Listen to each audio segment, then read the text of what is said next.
Hey guys, welcome back to the channel. If you like the content, hit the subscribe button, leave a like down below.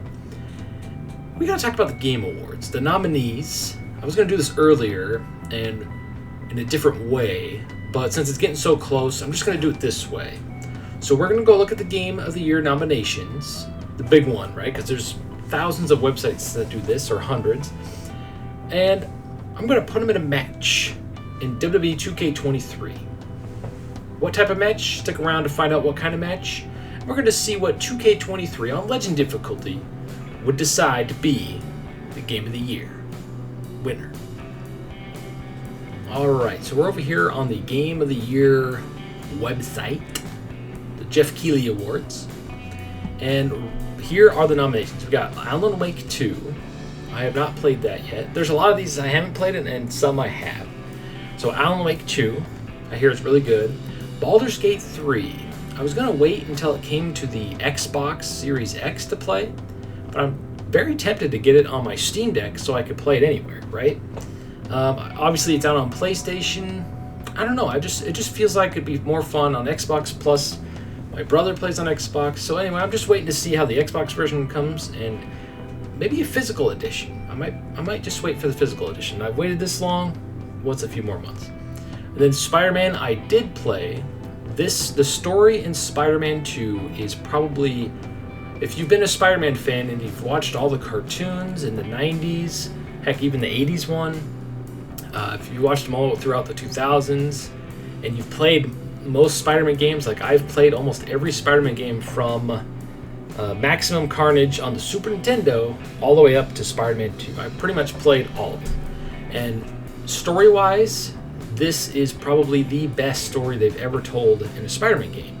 A close second for me would be Web of Shadows because the symbiotes take over all of the Marvel Universe. So you get symbiote Wolverine, you get symbiote other characters, and it was so fun. I was really hoping they were going that route, but Sony only has the rights to Spider-Man, unfortunately. But if they go that route in the future, because they have Wolverine coming, that would have been so cool.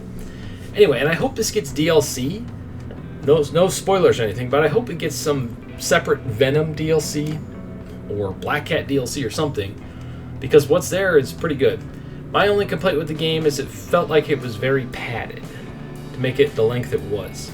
Like I had to fight so many Craven goons that it started to feel like Dynasty Warriors a little bit. Now, not crapping on the game, but that was my only gripe. It's just there was too many enemies in the story segments that held you up from progressing the story. Other than that, 10 out of 10 game. I think it's an amazing game. Now, I did not finish Resident Evil 4, but I did play it. I've never been a big Resident Evil fan, mainly because of the super close shoulder camera and how you can't move and shoot. I believe you can slowly move and shoot in this one, but I know that's part of the survival aspect or the horror aspect of the game. It was just never for me.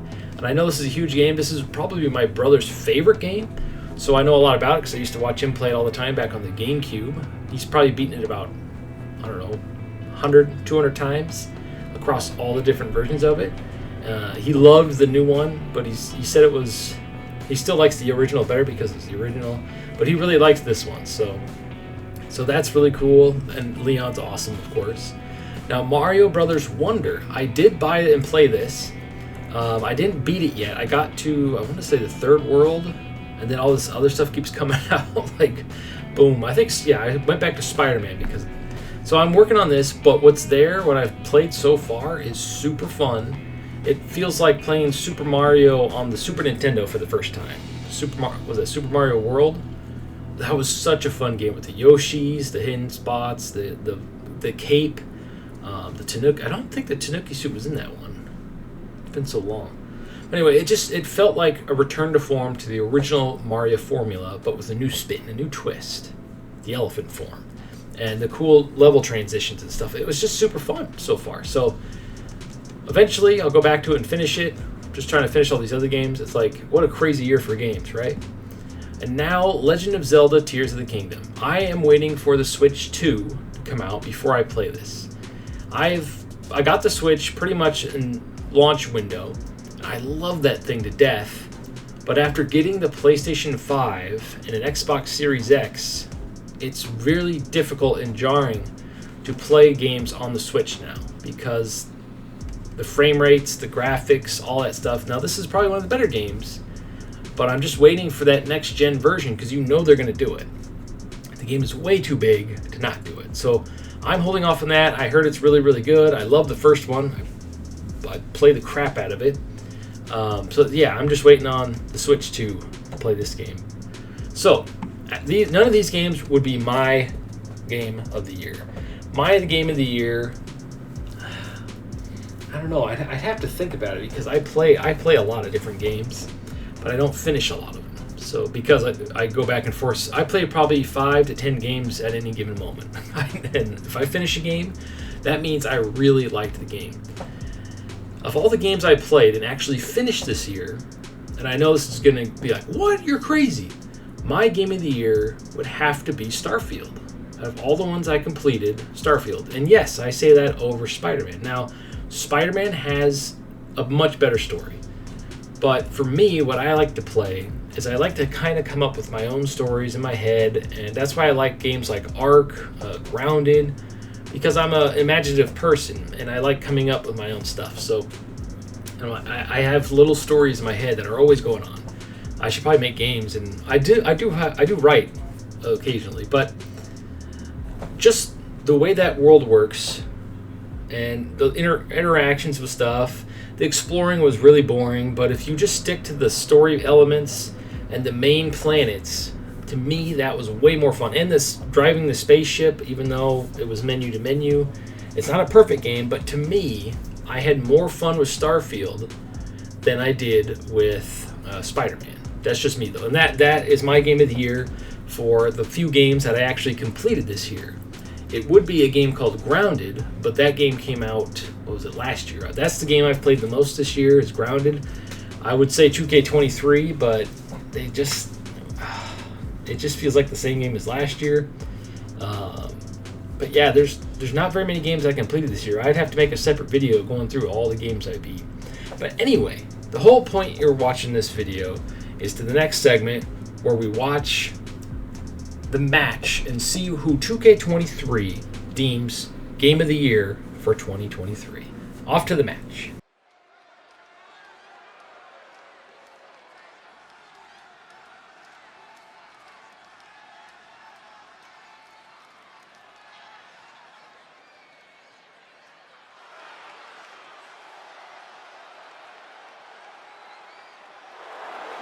The following contest is a six-man ladder match and is for the $1 Million Championship.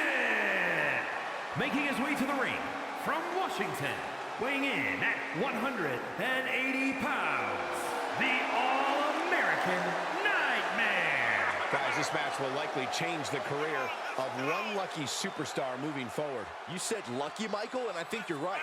It takes more than skill to win that contract. A whole lot of luck goes into it as well. Byron, he certainly seems to be showing more pride of late, wouldn't you say? I would, Michael, but he's got to be careful. There are more than a few whispers backstage about that pride, possibly bordering on arrogance.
And from New York, weighing in at 228 pounds, Super Smooth.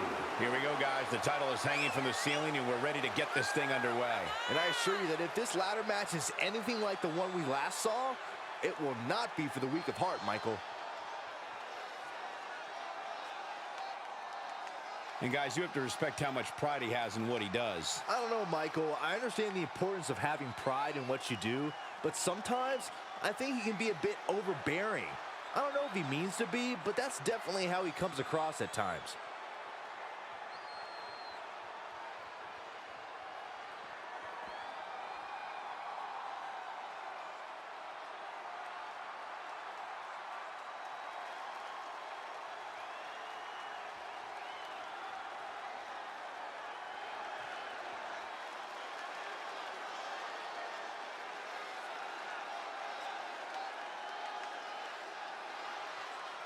And from the Garden of Eden, weighing in at 136 pounds, Lee. So much has transpired over the $1 Million Championship. We're a few moments away from a new chapter in its storied history. It's a title truly befitting Ted DiBiase's iconic stature, Saxton. As such, each champion besides the $1 Million Man must strive to meet that standard.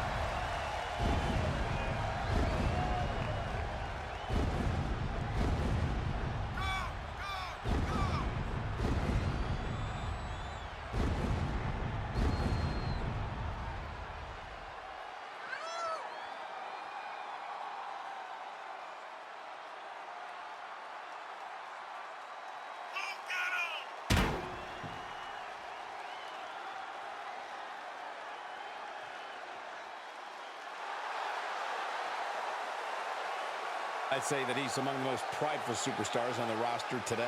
Well, when you accomplish what he's been able to accomplish, Michael, you have every right to be proud of yourself.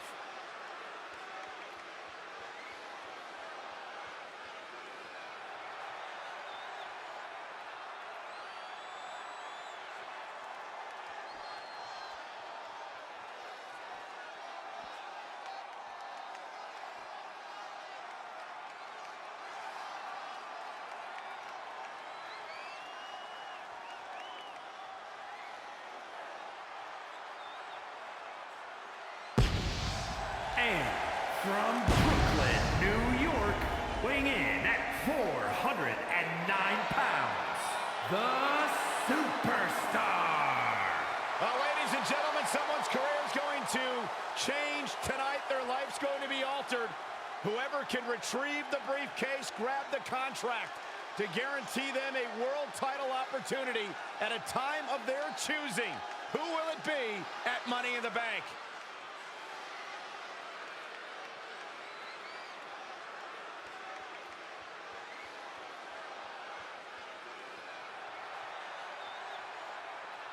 Byron, he certainly seems to be showing more pride of late, wouldn't you say? I would, Michael, but he's got to be careful. There are more than a few whispers backstage about that pride, possibly bordering on arrogance.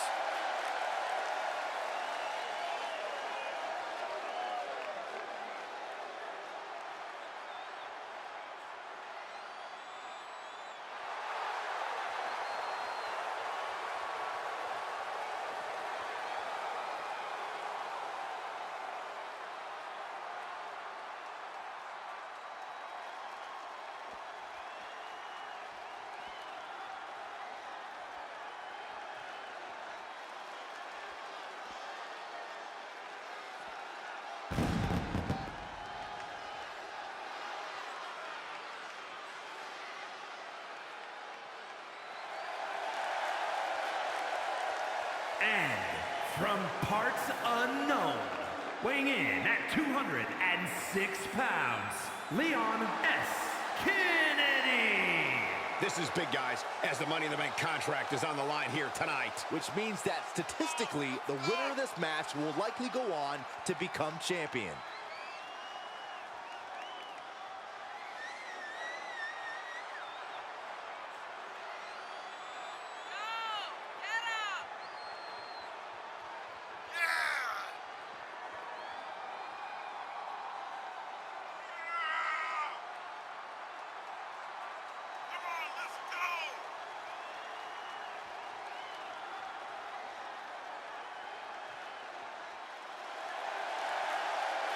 I have to say the level of pride he has in his game is truly impressive, guys. Yeah, he's about as proud as a peacock, Michael. And you know what? He has every right to be.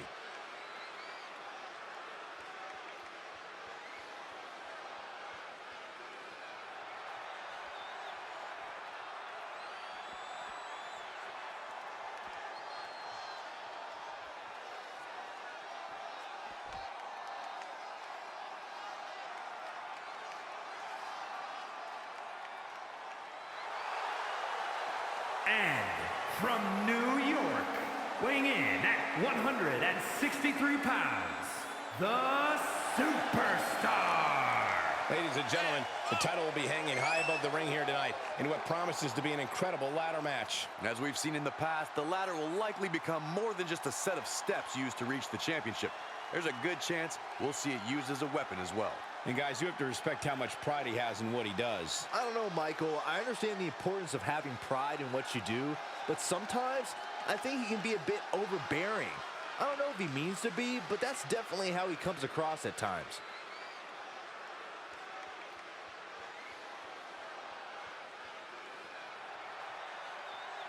Can you believe it's been almost 3 decades and WWE is still yet to sanction the $1 million title? What a travesty. Hey, look, Jack Tunney had a full play back.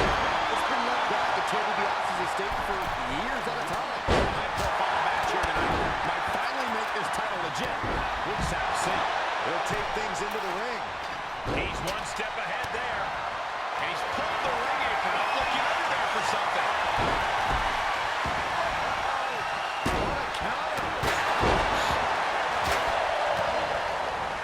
He skirts around it. A lot of damage can be done in a ladder match. Corey, is there any way you can mitigate that factor? I'd have to say that speed is everything here, Cole. The faster you are or can be, the more easily you can duck, dodge, and dive. If you can avoid taking the same amount of damage as everyone else, you can have the upper hand. And then you can also use that speed to climb. Strong kick. My goodness. Who's looking to get up that ladder, guys? A long way. A win here would be a bit of a surprise. Shot. It's a bit of a risky move right here. Big time. Back into the ring. Hey, don't look now, but that ladder is lined up perfectly. That may have been an act of desperation right there, guys. No doubt about it. The fight continues above the ring. This is dangerous.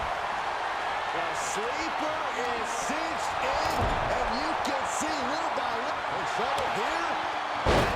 What a great counter. That'll break it up.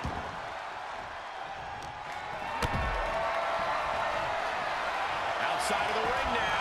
What's the plan here?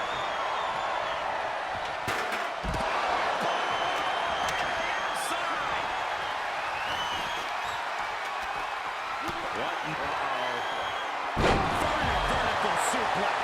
He's getting a little battered now. He is fixing to take it on here. Taking a bit of a chance here, Cole. Not a very well calculated one either. Lead it right back with a reversal. Sequence of reversals there. Took off the... Sad intentions in mind here. Come on, Byron, get in front of me. No. Oh, that can dislocate something. Bang! Vicious boot. Could be some collateral damage on the way here. Everyone needs to clear out. Including us. Discus knee strike. Using the rope to their advantage. He's heading back to the ring. Taking off from the ropes. Nice takedown.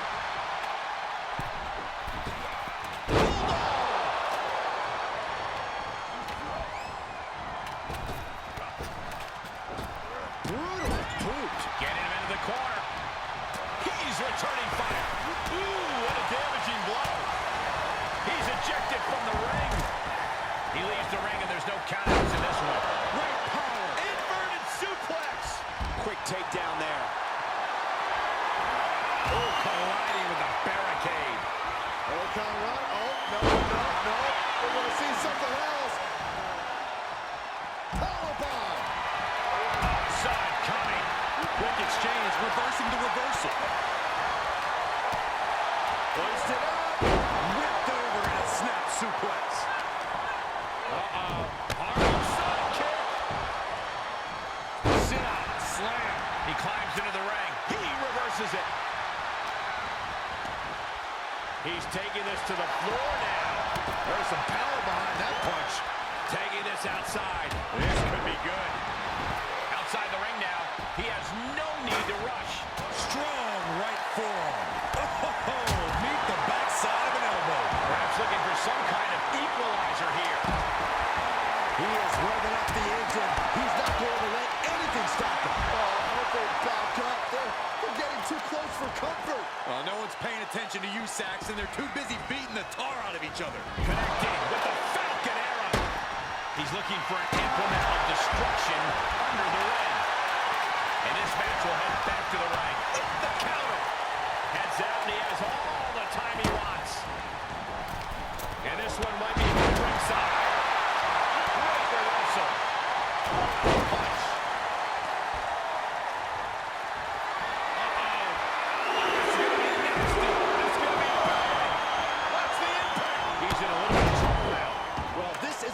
Situation. It's difficult to climb the ladder when you're this beat up.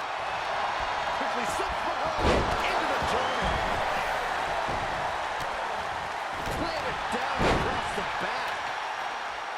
Big boot to the guts. Counters. Stretch.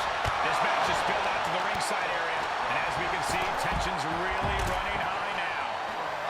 Yeah, we should probably clear the way, guys. Reaching up, this could be it. You gotta pull. You've never pulled before. Come on.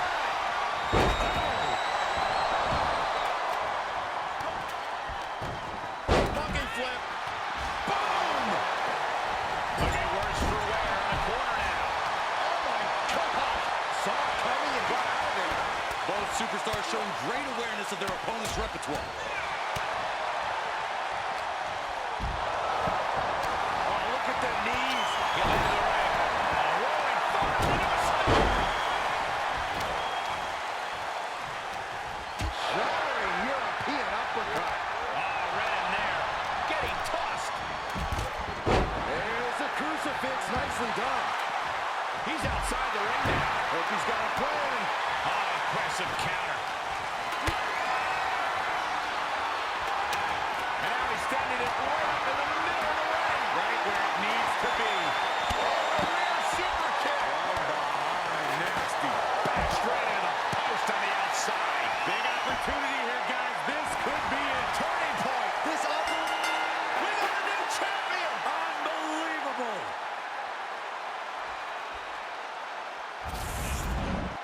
Here is your winner, and the new $1 million champion, the Superstar. That was the kind of match that both makes and breaks careers, but right now we are looking at someone who was just made by that ladder match. This is what it's all about. All the hard work, all the training, it's all for achieving big victories like this one. Delicious.